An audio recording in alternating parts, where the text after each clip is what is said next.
Have you ever been in a schoolyard scrap? A little shoving, maybe a clumsy headlock? Well, imagine that, except it's 15,000 years ago, and the winner gets food, respect, and quite literally, a shot at survival. Welcome to this explainer.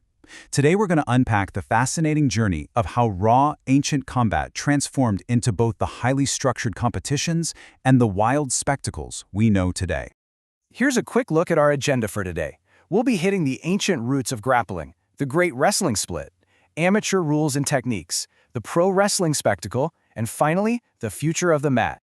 All right, let's jump right into Section 1, Ancient Roots of Grappling. Let's take a look at this timeline, because what I really love here is the sheer scale of history we're talking about. We see things kicking off with Sumerian duels around 3000 BC, and then over in Egypt around 2000 BC, the tombs of Beni Hassan essentially function as this giant ancient grappling manual showing off hundreds of moves like throws and joint locks. Fast forward a bit to 1520 AD, and you literally have King Henry VIII stepping up to the French king, Francis I. Henry was big, he was brash, but Francis was quick, and he flipped the English king onto his back in seconds. It really just goes to show whether you are a frontline soldier or a literal king, the mat absolutely does not care about your title. And this perfectly illustrates the global scope of ancient grappling. We've got some legendary figures here. First, there's Bhima, from the Indian epic the Mahabharata. According to historical records, he was considered one of the absolute most powerful men of his era, totally known for his incredible grappling skills. Then, over in ancient Greece, you've got Milo of Croton.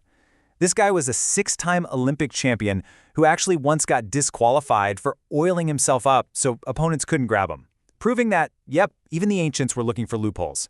And then there's Gama Pelwan, India's first real wrestling superstar. He famously went undefeated for roughly 5 decades. 5 decades! He was just crushing challengers across Europe and Asia with terrifying dominance. Moving on to Section 2, the Great Wrestling Split. So right here we see a very distinct contrast between the technical reality of amateur sport and the theatrical storytelling of pro wrestling. On the amateur and Olympic side of things, you have true combat, governed by United World Wrestling, where technique, leverage, and scoring points are everything. But on the exact opposite side, professional wrestling evolved to feature scripted finishes, unique character personas, and heavily story-driven action inside the ring. Now, this shift really accelerated in America. Back in the 1920s, a group called the Gold Dust Trio, that was Toots Mod, Ed Strangler Lewis, and Billy Sandow, capitalized on this divergence by creating what they called slam-bang Western-style wrestling. They realized something crucial. Paying audiences were getting totally bored of these endless, hours-long grappling stalemates. So what did they do? They introduced predetermined winners, timed matches, and distinct personas to crank up the drama. It was, without a doubt, the real birth of modern sports entertainment. Yet, regardless of the path, the actual mechanics of victory remain remarkably similar, whether you're chasing a dramatic 3-count pin in the ring or just outscoring an opponent on the mat. Pinning your opponent's shoulders to the mat is universal. The difference is, amateur wrestling ends the match instantly on a pin, whereas pro wrestling requires the referee's classic, dramatic 3-count. Then you have submissions, which force a tap-out, and of course disqualifications when someone breaks the rules. That could be using an illegal choke in the Olympics, or in pro wrestling, maybe hitting someone with a steel chair right when the ref happens to be looking.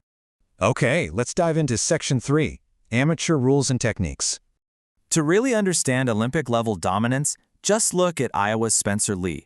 As a true freshman on his way to the 2018 NCAA title, he outscored his opponents 55-3. 55-3. That is just an unbelievable margin at a national championship level.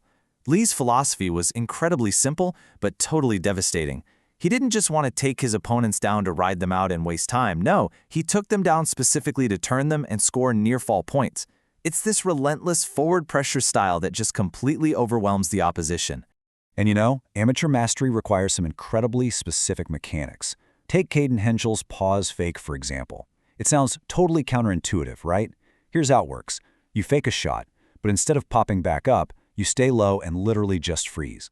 The opponent, who is completely expecting continuous motion, gets confused and inevitably stands up to reset. The second they stand up and expose their legs, boom, you shoot right in for the takedown.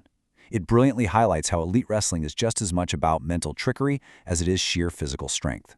This intense focus on technique has really fueled the rise of Indian wrestling heroes over the decades.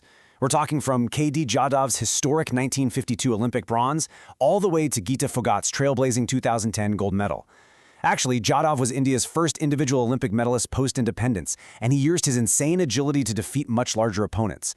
Decades later, Sushil Kumar ended a massive medal drought for India with his 2008 bronze and 2012 silver. And of course, we absolutely can't ignore the cultural shifts sparked by Geeta Phogat. She became the first Indian woman to win wrestling gold at the Commonwealth Games, permanently altering the landscape for women's wrestling in the country. But that brings us to a huge question. What happens when the goal shifts from winning a gold medal to entertaining millions of screaming fans? What happens when you trade the quiet, intense discipline of the Olympic mat for explosive pyrotechnics and a live microphone? Let's find out in Section 4, the Pro Wrestling Spectacle. As the commentators during the totally chaotic 41-man WWE SmackDown Battle Royal reminded us, the scripted rules, like the classic both feet must touch the floor rule, actually drive the incredible in-ring drama. Think about it. In a match with 41 massive athletes crammed into a single ring, the tension entirely revolves around that one highly specific rule. You constantly see guys dangling on the ropes, one foot touching the floor while the other waves wildly in the air, creating absolute nail-biting suspense for the audience. The rules aren't just boundaries here. They are literal storytelling tools. This timeline really highlights how pro wrestling thrives on pure spectacle. It spans everything from the infamous 1999 finger poke of doom to WWE's highly lucrative yet politically polarizing 2018 business expansion into Saudi Arabia. If you want to know how crazy the storylines get, back in 1999, WCW essentially ruined its own credibility when Hulk Hogan won a world title by just lightly poking Kevin Nash in the chest, who then took a dive. A year later in WWE, an elderly wrestler named Mae Young was written into a storyline where she gave birth to a literal rubber hand. Yes, you heard that right. And on the corporate side, the modern era sees massive global business moves, like the 2018 Saudi Arabia partnership. We're just looking at the facts here. That deal brought in massive checks for the company, but it also generated intense political backlash. It's a world where the totally absurd and the very serious constantly collide. The interactive nature of this spectacle even shaped modern video games, where players get to translate these real-world mechanics into perfectly timed button presses. If you've ever played a WWE 2K game, you know the rhythm I'm talking about. You can't just go for the pin immediately. It doesn't work.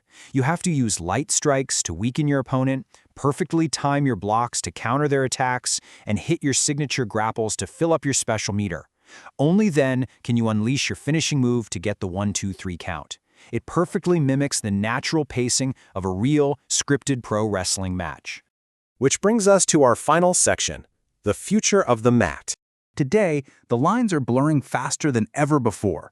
We're seeing legitimate NCAA and MMA champions, folks like Brock Lesnar and Ronda Rousey, successfully crossing over into scripted wrestling superstardom. Brock Lesnar was just an absolute freak of nature, an NCAA Division I wrestling champion who transitioned to WWE, then left to win the UFC Heavyweight Championship, and then came right back to WWE. Then you have Ronda Rousey, an Olympic medalist in judo and a trailblazing UFC champion who seamlessly stepped into a WrestleMania main event.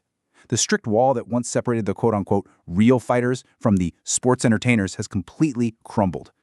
So as we wrap up this explainer, I want to leave you with this. With the boundaries between raw combat and pure entertainment rapidly disappearing, what will the next 15,000 years of wrestling look like? Will we see totally new hybrid sports emerge? Will the spectacles become even more cinematic?